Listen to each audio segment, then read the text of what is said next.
Praise the lord అండి. ప్రభు అయిన యేసుక్రీస్తు వారు అనేకులను సేవకులుగా ఉండకూడి అని ప్రభు సెలవిచ్చుతున్నాడు.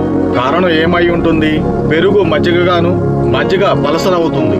కారణం సత్యం అనేది లూజు చేయబడి సాతాను రాజ్యం విస్తరింపబడుతుంది.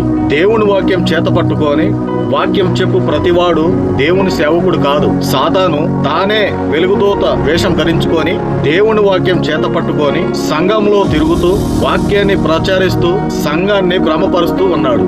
అదేంటన్నా, దేవుని వాక్యాన్నే కదా ప్రచారించేది, ఇంకా సంఘాన్ని ఎలా భ్రమపరుస్తున్నాడు?